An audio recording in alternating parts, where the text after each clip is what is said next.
That was Wait, really so you're fun. doing 8-man? Yeah, are you doing 8-man? I'm doing color for you. Yeah, I I requested was it. waiting until right now to ask. Yeah, I specifically requested it, we'll get back to it. dude. Eight That man makes me so football. that I makes gotta me watch so some happy. film. I gotta remind myself of the rules down there. Yeah, pretty much all you need to know is everyone's eligible.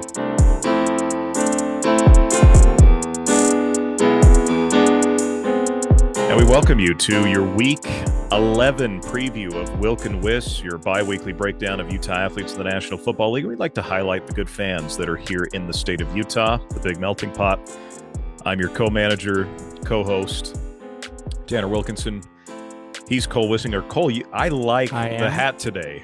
Uh, Thank you. the old school Steeler beanie. I like it.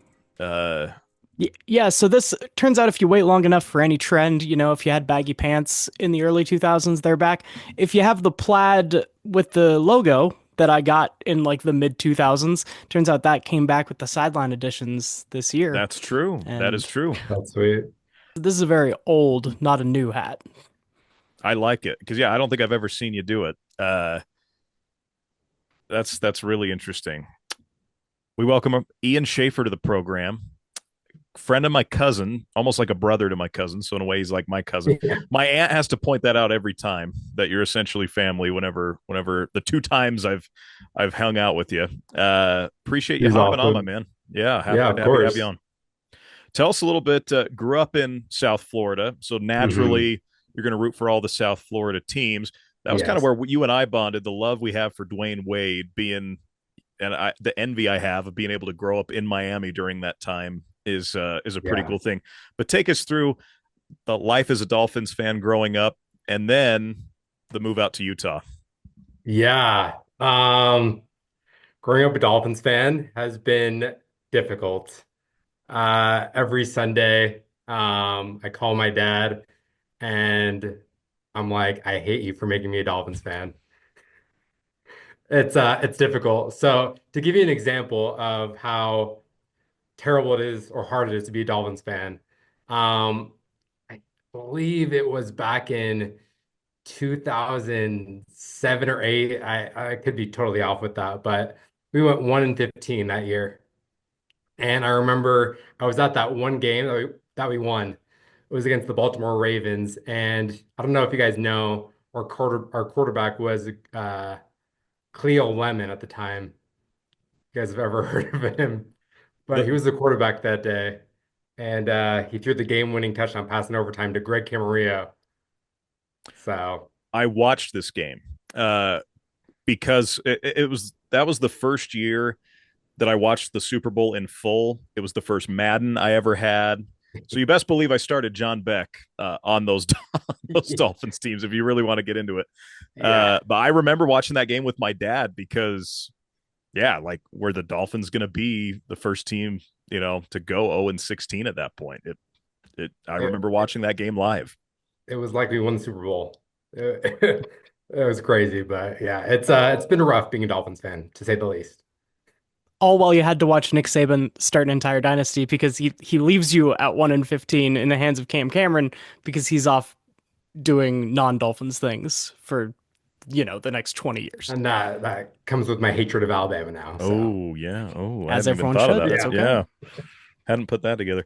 So here's a funny thing. My first NFL memorabilia that I remember purchasing myself was actually a Dolphins hat. It was not Arizona Cardinals gear.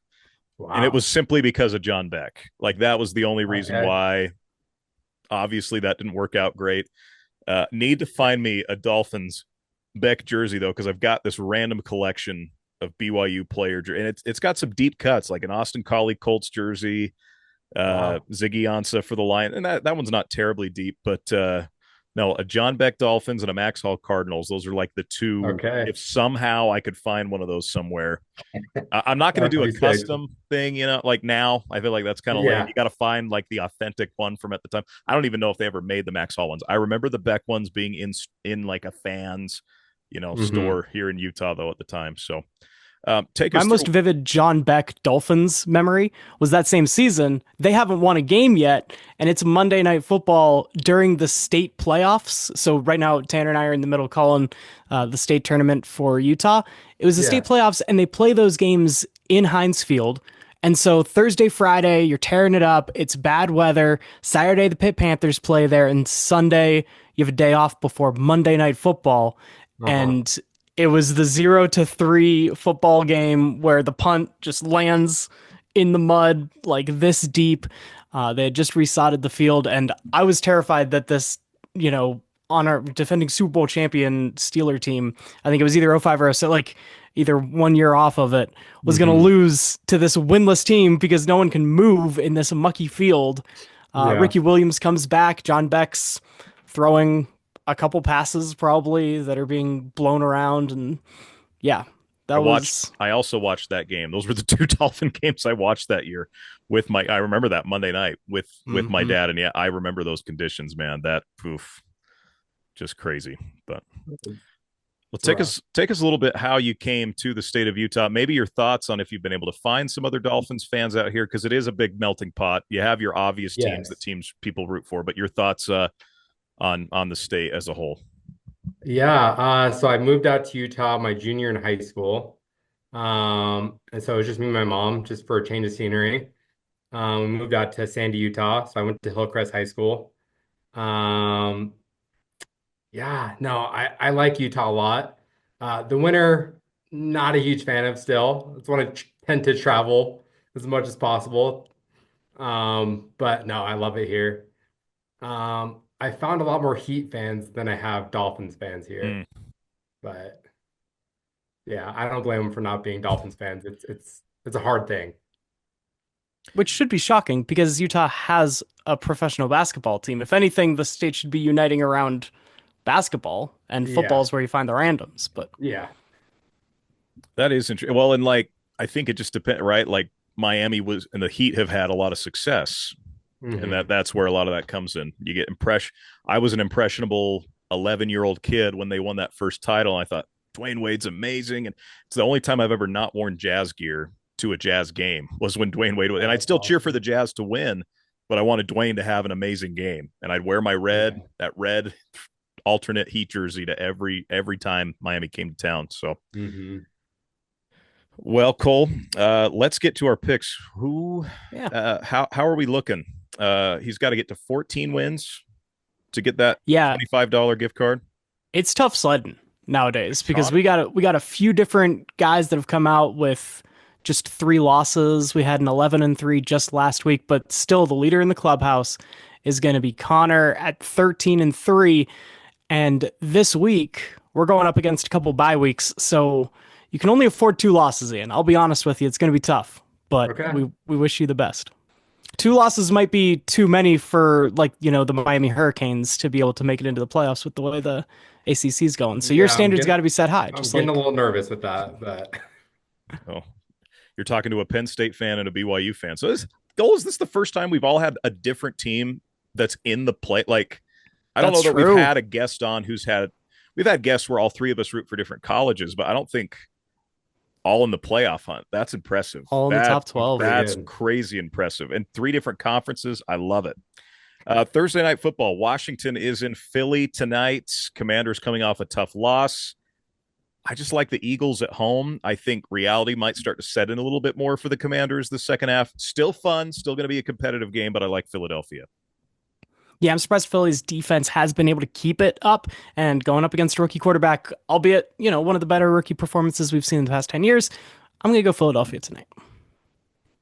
Yeah, I think this could be one of the games of the year. But I like the Eagles at home.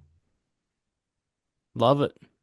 Chicago trotting out a new offensive coordinator. I'm unsure, right? I got made look like a fool because I always pick against the interim head coach.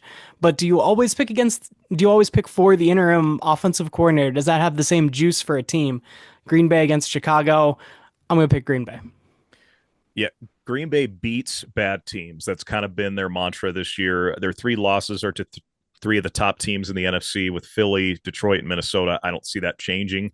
Maybe Caleb Williams plays a little bit better with the change, but I don't think that you still got to deal with Jordan Love. So I'm going to take the Packers.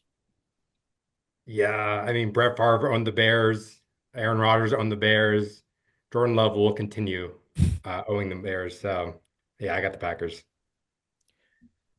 Oh, this might be the biggest spread of the season. Detroit hosting Jacksonville. Detroit's a 14-point favorite, and I think that might even be an insult. I like Detroit to cover easily. They just do not care how they beat you. It's the Lions and it's the Jaguars. So Yeah, the Lions have been playing like they're trying to impress the BCS computer standings here, where they just when they go up against a bad team, they hang 50 on them. And I don't bet on the Jags straight up, and I don't bet on the Jags to cover that 14 either. Yeah, Lions by a mile. Minnesota and Tennessee. Minnesota's kind of gotten back on track. It was a slog with bad Sam Darnold just last week, but Brian Flores was still proving that the defense was willing to fire. And if there is a quarterback in the entire NFL, and if there is a quarterback that is on a practice squad out of the entire NFL that I think Brian Flores can rattle, it is Will Levis and the Titans. And so I'm going to take the Minnesota Vikings. yeah, Minnesota started to show some red flags, right, about maybe picking them later in the playoffs, different things like that. Fortunate for them, they get another. I don't think they play that bad offensively 2 weeks in a row, though. And fortunate for them, they get Tennessee. I like Minnesota. Yeah, I like Minnesota too, but I think it'll be closer than people think. Your Dolphins, Ian, hosting the Las Vegas Raiders in Miami, looked much, much better the last couple weeks. Heartbreaking losses with Tua back. Should beat this Raiders team. I think it's going to be a very similar. This is the way the Ram game went on Monday night. Probably even more where Miami's at home. Dolphins should win this pretty easily. Yeah, I like to call this the mid off. I think the last 2 weeks were a mid off, and I'm really torn because I do want a good first round pick because I just don't think this team is capable of a deep run in the playoffs as much as I want them to be. Um, but yeah, I think we'll win pretty easily. Look, I picked against Chicago with their new offensive coordinator. Luke Getsy's out in Las Vegas as well, and they're coming off of a bye. So you have a new offensive coordinator about to debut something that he had 2 weeks of prep against a Dolphins defense that they looked pretty solid against the Rams, but they've been very up and down. And if Calais Campbell doesn't play like he's 15 years younger, two Yeah. weeks in a row off of a short week, then I think the Raiders have a chance to do something on offense, and I'm going to take the Raiders. Oh, here we go. Ooh. Okay. I was just realizing we'd all picked identical because all of these have been so obvious. Now the fun starts. Rams in New England, Patriots playing a little bit better. Drake May showing a little bit more of what he can do. I'm still going to take the Rams. I don't think they play that poorly on offense back to back weeks. Yeah, I also will take Stafford and McVay getting a little bit of a bounce back. The Patriots defense came into this season thinking that they could keep the Patriots in games, but they just have not been able to sustain things with that rough offense, and even to the level that they were last year. It's not Bill Belichick on the sideline anymore, and I think the Rams got this. Yeah, I think the Rams have way too much firepower with Puka Nacua, Cooper Kupp, Kyren Williams. I think it's just too much for New England to handle. Look, there's the mid off, but whatever's below, if mid is the middle, this is the bottom of the barrel off. It is the Browns and the Saints. The Saints got a cheap little win by rolling out Darren Rizzi as their head coach, but that's not going to sustain you. And they still have massive problems with the whole roster. And the Browns, for whatever struggles that the Browns have had off the field and on the field, the defense is still mostly the same core as they had last year when they were one of those generational type seasons. And I think that the Saints might get shut out here without Rashid Shaheed and Chris Olave and everything else. And so the Browns just need to get a couple and they'll get it. I like Cleveland in this game too. This just seems like the perfect matchup for the Browns. Like you said, Cole, given the injuries, you've come off that high of getting rid of your coach that no one liked. That was very evident that no one liked in the locker room. I just think this is a chance for Cleveland to pounce, and they'll take advantage of that. I think this is where I stray here. I think I'm going to go with the home team. I like Derek Carr. He's a decent quarterback. Alvin Kamara is incredible. I think the Saints win at home. Look, the Saints have to be hoping that there's at least one other general manager out there that agrees with you that Derek Carr is an okay quarterback because they need to get this salary out the door as I fast as agree. possible. I agree. Yeah, you want to talk about cap hell? That is the New Orleans Saints right now. Every year. Yeah, and it doesn't change. So Hey, don't And forget it's about coming Deshaun home. Watson either. That's another great that contract. Oh yeah, no. you want to talk the battle of bad quarterback contracts? Yeah, if it was Cleveland versus Denver with Russ last year, that would have been an all timer for bad contract quarterback matchup. Uh, kind of a bad quarterback on a bad contract and a dramatic switch again by the Indianapolis Colts. The Colts are in New York to take on the Jets. Anthony Richardson is starting in this game. And as much as I want to believe in A Rich long term, I'm going to take the Jets at home. I don't think the Jets play that bad as they did against Arizona. And it's a vibes thing, right? When the Jets play against a team that has good vibes, it just overwhelms them, it overtakes them. Bad vibes in Indianapolis right now. I think that helps the Jets get a win at home. And Indy doesn't do anything special on defense. This is one of those just very stock defense that Aaron Rodgers wants to line his guys out, call his shots, figure things out when he gets to the line of scrimmage, and it normally works out, right? He doesn't want to run all that motion, and he runs into problems when teams do simulated stuff, and he hasn't, he's not with it with the young kids nowadays and the defenses that they're running. But Indy's the kind of defense that Brees Hall should have a great day to just establish your base, and then Rodgers will pick his shots, and the Jets will win. Yeah, as a Dolphins fan, I'm loving Aaron Rodgers just playing awful football. Yeah. It's incredible. I had a But good I day do Sunday. think Anthony Richardson is he's not a good quarterback, at least not yet. So I think the Jets cover easily. Yeah, that's going to. And you think the thing that can solve it is Anthony Richardson just getting more snaps, and yet he's playing so poorly that they can't Mhm. justify for the rest of the guys to have him still out there. It was like Bryce Young earlier in this season where, yeah, we hope that he can get some more reps in him, but I guess we'll never know if it's going to be this terrible. And so, yeah, we're back to Anthony Richardson after a 2 week timeout, and we'll see. Game of the week in the 1 o'clock window. When you look at the map for the broadcast, it's these little pockets of where the home teams are playing and the rest of the country. If you don't have a rooting interest, right, Utah included, where we don't have a team that we're locked into every single time, you're getting Pittsburgh and Baltimore because Mm-hmm. this is a game of the week. Pittsburgh has won 7 out of the last 8. I think that is an unsustainable streak. I think they've had Lamar Jackson's number up until this point, but Monken is doing something with Lamar Jackson this year that we've never seen from him before. I think he's on his way to a third MVP, and I'm picking Baltimore in this game. I'm going with Pittsburgh, man. Last week Thank you. really made me believe. I think at home, that's going to be a big thing. That is truly one of the biggest home field advantages in football is in Pittsburgh. Or And away advantages if they get to I go to mean, Vegas or if you're, LA or, Yeah. I was going to or say Washington. New York. I mean, you name it. The Steelers fans are going to show up and show out. Arizona, we've seen that happen a Mhm. time or two. I just like the Steelers. I'm kind of to the point now with Lamar against Pittsburgh where it's like, okay, prove it at this point. I'm not going to pick you till you prove it. Yeah. That's where I'm at right now. Pittsburgh really impressed me last week, weather to storm. That win might have been bigger for Pittsburgh than it would have been had Washington held on and won that game last week. Yeah, I agree. I like Russ, man. He's cooking right now. I think the Steelers at home. I mean, with that defense, TJ Watt is healthy. He's an animal.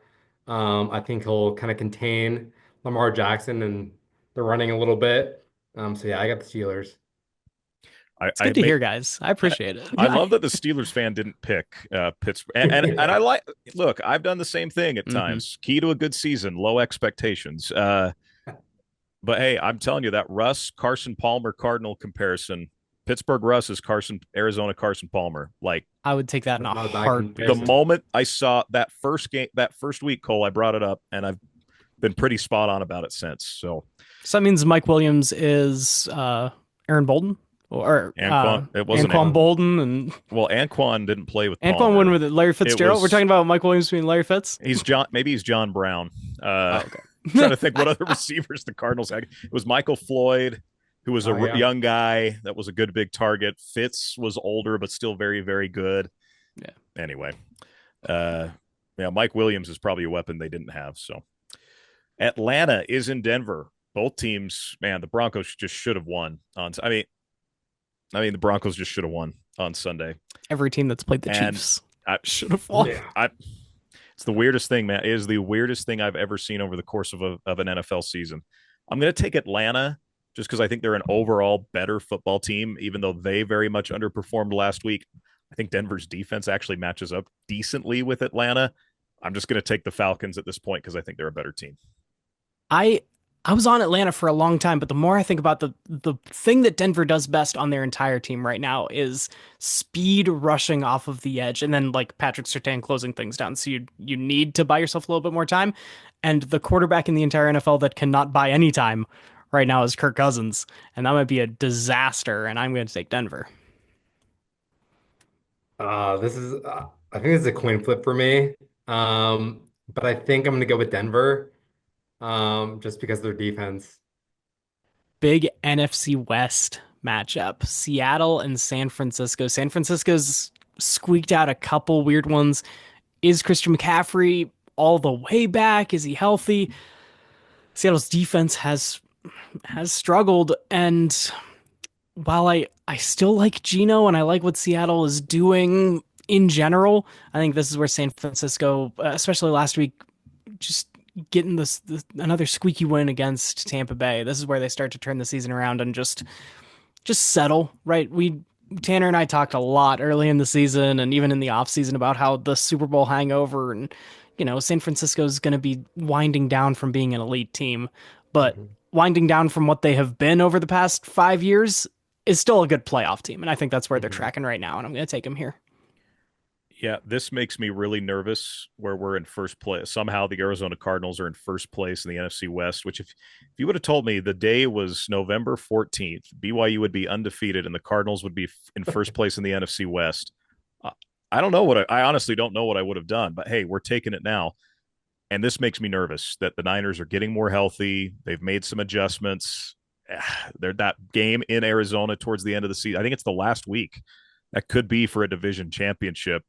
And it scares me the way the Niners might be turning it around. I'm taking them at home after what they did in Seattle earlier this year.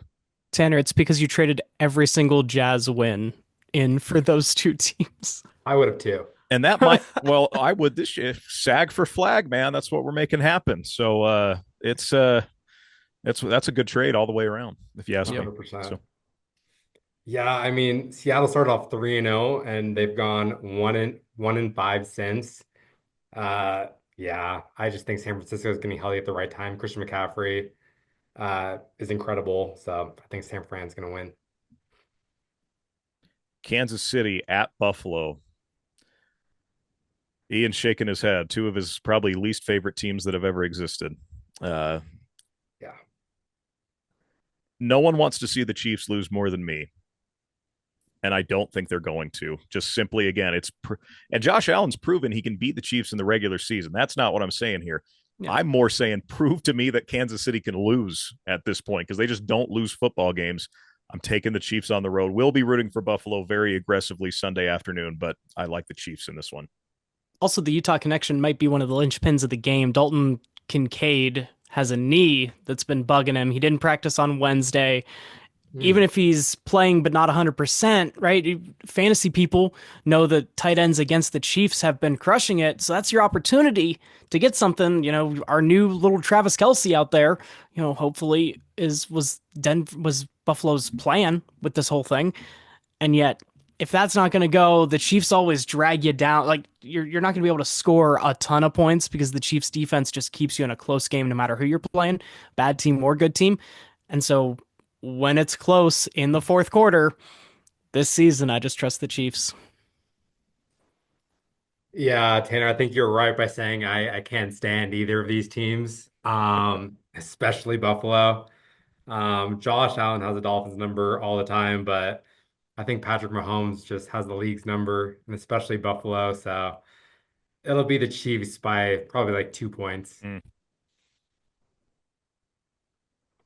Cincinnati is kind of the third member of this triumvirate over the past 5 years that's been great in the AFC, and they've had a little bit of a down year this year, coming in 2 Los Angeles, and they need to string a couple wins together to get back into the wild card hopes. The teams that are right ahead of them in those wild card standings, the Chargers and the Broncos, they play both of them coming down the stretch. That's your chance to gain a couple games. The first one is this week, and I think Cincinnati gets it because I still think Cincinnati gets into the wild card right now. I'm in the same boat, and I think the Chargers are maybe slightly overrated. Still Yeah. very good, right? Good coaching has done a lot for Justin Herbert and just the general vibe. The vibes are good in Los Angeles right now with this Charger team. Still missing a few pieces, though. I think Joe Burrow's the type of guy to sense that and take advantage. I'm looking for another 50 burger from Jamar Chase in fantasy this week. Do I think I'll get it? No. Do I think he's still going to put up big numbers? Absolutely. I like Cincinnati on the road in this one. Yeah, could you get it any given week with Jamar Okay. Chase? Yeah. Well, I pushed all the chips in and guillotine, Cole. All of them. Yeah, I think, I mean, ever since Joe Burrow was quarterback, I think Cincinnati's always started off slow, but they've managed to rattle off like 7 wins in a row to make the playoffs every year. So I think Cincinnati's going to win. I think you're right, Cole. I think they will make the playoffs. And I'm just going to say a hot take. I think the Dolphins will also make the playoffs as well. Love it. Tell you what, we might get you another gift card if we'll double if you get this right and the Dolphins make if you win the pick 'em and the Dolphins get in, I hope so. we may have to double that I'm down. because that's awesome. That's the content we're looking for. Monday Night Football taking place in mid Texas, literally since both actually, this isn't even. I don't even know if you consider Dallas mid at this point with how much of a disaster this season's gone. Texans struggling. This is a perfect game for Houston. They're at Dallas. If you would have told me this was a 7.5-point spread for Houston at the beginning of the season, I would have thought, what went wrong with the Cowboys? Well, a lot has gone wrong, more so than what's gone wrong in Houston. Houston's still a good football team. They're not great. They don't take advantage of mistakes. They're going to need to take advantage of mistakes they're going to simply because Dallas makes so many. I like Houston on the road. Yeah, I think this is a Houston pick for the Battle of Texas. Jerry Jones, this is his worst nightmare. To lose out the state of Texas when he kept it his for so long. Houston's got all the charm, the vibes, and Dallas is collapsing. Yeah, I think this is what you call a classic get right game. I think if you have CJ Stroud in fantasy, start him. Yeah, it's gonna be a blowout. If you have CeeDee Lamb, bite your fingernails because it's going to be a rough stretch for the end of the season. I have CeeDee Lamb. Oh, there is a chance I have to start Jake Ferguson in a league this week. And it's I don't know if I think I might have told you about this at one point. Ian, Cole and I are in what's called a guillotine league. So you don't go head to head. Whoever has the lowest score gets eliminated from the league. All their players become free agents. Tight end's been it's been a lot of people's Achilles this year, right? Like there hasn't been a ton of consistent tight end play, but it's either Ferguson or Kyle Pitts. I think might go to Ferguson just because he might just get a ton of balls thrown his way. Like that's it's tough. Yeah. I've had Tucker Kraft on my roster too, but Green Bay spreads it around so much you don't really know. It's kind of the same issue with Pitts. Like you just don't know where Ferguson's might be the sexier pick where him or CeeDee. Yeah. So I don't know. We'll see. But Ian, appreciate you hopping on, man. It was great. You were a fantastic guest. Yeah, thanks for having me, guys. I think you and I relate a lot into that. Our franchises have been in poverty for so long. You and I could be brothers like that. That's not something Cole and I have ever related to, especially since his team beat me in the Super Bowl. What are we on now? Cole, 14 years ago. It'll be 15 years. That was a great game. I was rooting for Arizona that game too. I get that a lot. I like Kurt Warner, man. Kurt Warner's great. Those were good times. Those were simpler times. Being in eighth grade, you think at that point, middle school sucks for everyone, but then you become an adult and you're like, man, middle school really was a simpler time. Still glad it's over. No one wants to go back to middle school, but like that just was a simpler time. So I'm pretty sure 16 years. It's 2024 now. That was the 08 Super Bowl. It was the 09 Super Bowl 08 season. Yeah. Okay. So it's been January it'll be 16 years in February, the 2025 which is bizarre. Super Bowl. Yeah. Which is so bizarre. Final John Madden game. Anyway, a lot of iconic things about that game. So Ian, appreciate you, my man. Best of luck this week against the Raiders. Best of luck against our pool for the $25 gift card, man. Appreciate you hopping on. Sweet. Thanks, guys. He's Ian Schaefer. Cole, enjoy, man. You and I are going to be down at state football this weekend. It's going to be a good hanging out in Cedar good Saturday. Yeah. 8-man. I'll be doing the 8-man of the 3A championship. 3A championship, 2 undefeateds. I'm really excited about that. That's going to be 2 behemoths going at All-star game. Yeah. Appreciate you, my man. Once again, this has been Wilk and Wiss, your bi-weekly update into the National Football League, the players from the state of Utah, and you, the fan. For Cole Wissinger, I'm Tanner Wilkinson. We'll catch you all on Monday.